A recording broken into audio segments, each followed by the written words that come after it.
Let's begin at the beginning. Can you talk a bit about the process of kind of when they reached out to you to make this film? Like, how did it initially become this project? Thank you very much. Thank you. I have no words I can say. First, I heard in 2006 about this project that they are going to, the director Danis Tanovic and the producer Andy Patterson. He met me in England in 2006, and at that point I know about this, they are going to project. But after that it's taking 8 years until today, and like last couple of years I am just, whenever they call me, I am just thinking that nothing has happened, and I'm just hopeless, and just listen the phone and hang on, and that's fine. I'm going to open it up to the floor, ladies and gentlemen, so if you do have questions, just raise your hands up nice and high. Or are we a quiet bunch? Oh, right in the front, sorry. In the movie, they have that, I mean, I'm sure things were compressed, they usually are, but in the movie they show that you find out about this from your friend who was one of the doctors there. And once you see what's happening, the very next scene they show is you resigning.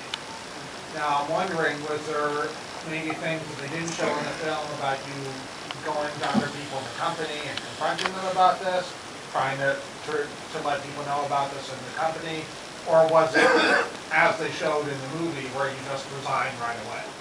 So the question is, in case the audiences didn't hear, it relates to the actual process when you had first found out about the doctor and then resigned, and if that was compressed for the film.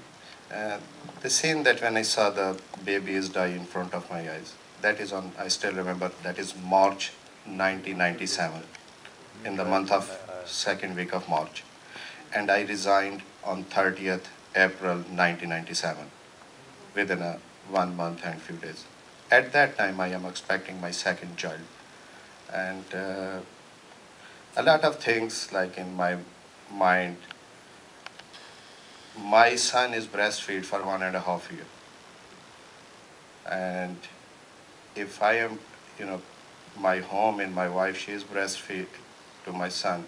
And then, all this movie, what you see, that what I am doing, what is the company is, promoting the formulas. And I resigned, I think, within 1 month, I can say, within 1 month and 2 weeks. During that month, did you try to talk with anyone in the company about what you found, what you saw, what was going on? Yes, with my immediate boss, I told him. Then he told me that you read the charter, you know the rules. I says, you send a lot of papers every month. We are receiving a lot of papers, and we just throw it. We don't give, That's the way that we take what is important. I am just care about at that time how much incentive I am getting, how much money in my pocket. I don't, look all around these papers. And finally, you see that on the one stage, I see what is the charter he's talking about.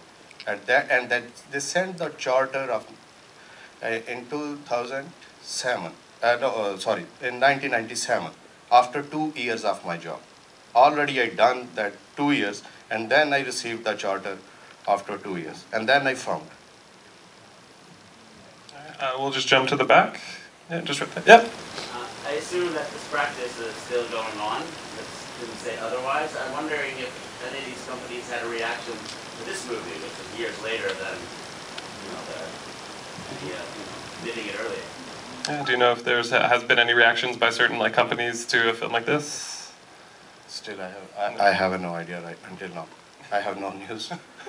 No news yet. Yeah, in the middle.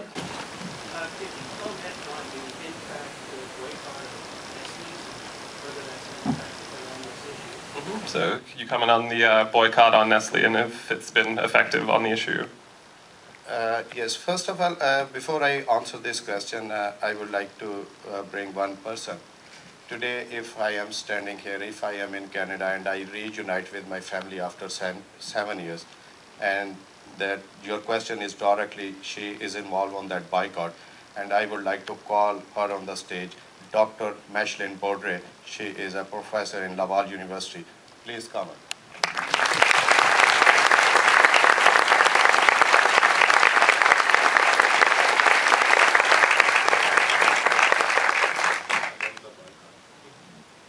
Well, the boycott has been going on for a long time, as you know, but it clearly came out, I think, in the movie. It's being treated by companies and high-level people as just these NGOs, these little people who don't understand anything. So the boycott is active, it is working for a lot of people, but its impact is limited. The resources that people who are doing the boycott and other actions, there's lots of other actions to protect breastfeeding, the resources that we have to protect breastfeeding are way lower than the resources of the multinationals to promote infant formula. So there's a lot of work to be done.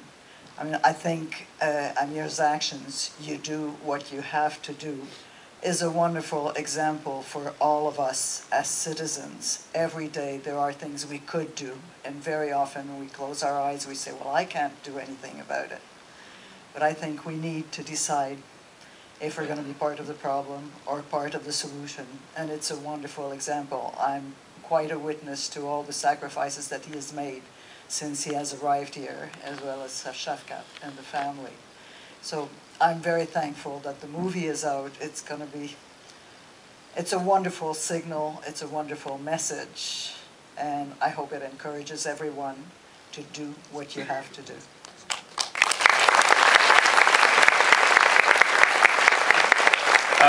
Let's jump one in the middle and then two there. Yep. Right there. Your children were babies when all this started, and I'm sure they had no idea what was happening to you. Have they seen the film now?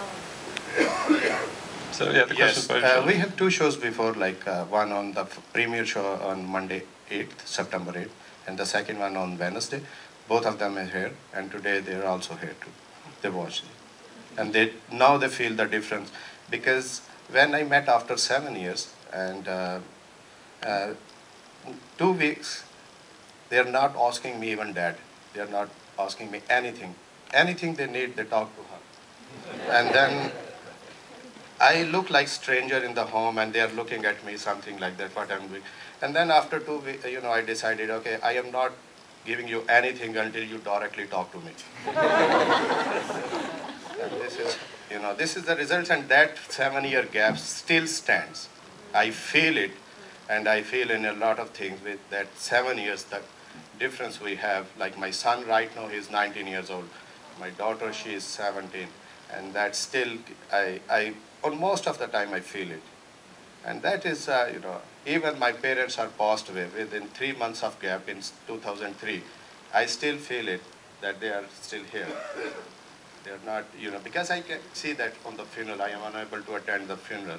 And I feel it. My father, my mother, who helped me a lot when I left the country, supported me and supported to her after me. And I am very much positive sure that today they are here. And on behalf of them, I am thankful that my parents are thankful to you, to everybody.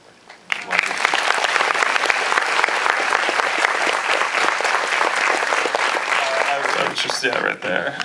I think it's wonderful that you're here in Toronto, because Toronto was the center of the Nestle boycott all during the 70s and 80s. I was writing about it in the newspaper at the time, and I know the power of Nestle to threaten and coerce. Even the President of the United States at that time was involved in putting pressure on journalists who tried to write about this atrocity that you so bravely witnessed to.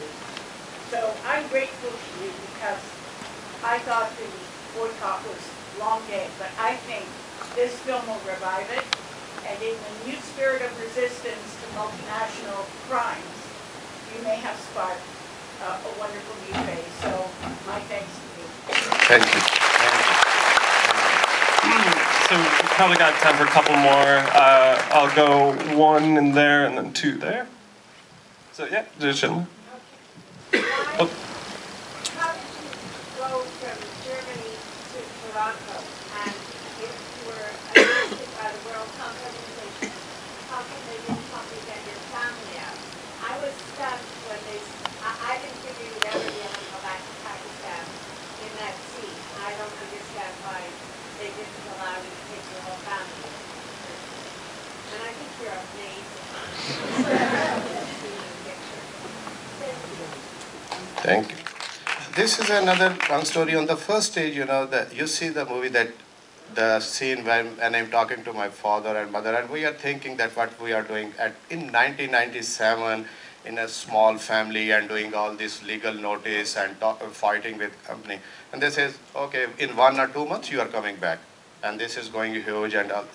And that at that point, they said you are, they are requesting me for 2 months and 1 to 2 months the time period. And when I was in Germany, and this documentary is blocked and everything, done. Already I was scheduled to in London. My visa, I am in London to have a press conference and to launch the book. Name is Milking Profit: How Nestle Put Sales Ahead on Infant Health. This is the book we launched in Germany. Then in England. Then I was from England to Switzerland in WHO. From Switzerland, I was invited in fact in Canada to launch this book. But because I think we are not expecting at that point that it takes so long, and after that the government of Pakistan reacting that we protect the multinational company and their legitimate interest, and whatever I am doing that I am just doing for the NGOs and the foreign media to the bad name of the country, and they protect the multinational companies. On that stage, they decided what I have to do. That's why it takes 7 years, and I have because I came here on a visa. Then the law, the legal advice is this to apply a refugee status. It's totally different, and then in the refugee status, I was refused. My risk of return is refused. My federal court of appeal is refused, and finally. I found Dr. Mishton Borde, and she bring me in the contact with the lawyer. I want to mention his name, Lorne Waldman.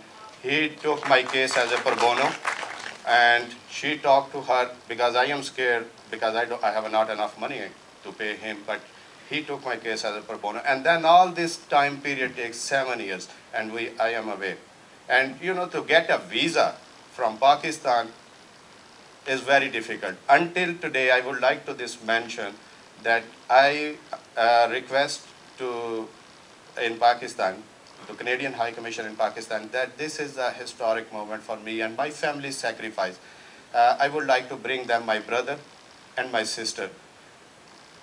No visas are issued because it takes a long, lengthy process, and the event is gone. And I think after that they refuse, okay, the event is done, you are not going anywhere. This is all. So the final 2 questions there, I want to jump right there. You've had your hand up for a bit, and then the last one. So, thank you very much for doing this. It was grateful, and the story, as Tom says, still alive. We started in 1970. My brother worked for Nestle as a service manager, and he found out about this, and he resigned and joined the revolutionary group. I had no idea it's still going on. Thank you. Thank you very much, sir. Thank you. Final question. It is definitely still going on, and I'd like to second what other people have been saying. I think what you did was very brave, and very few people would do that. But I think you saved the lives of a lot of babies from what you did. And though you made those sacrifices for your family, remember you had saved the lives of many, many babies. So I want to Thank you. Information about the boycott, Nestle boycott. I have some, if you want to get a card from me, I'm told I'm not allowed to give them out. But it has the babymilkaction.org is what you can go to. You can get boycott Nestle stickers, which I have. Sorry, we do have to just unfortunately wrap it up. I have a lot of stuff. I'm going outside. I bring a lot of stuff. You can take it. Yeah. Thank you very much. Yeah, that's just right around.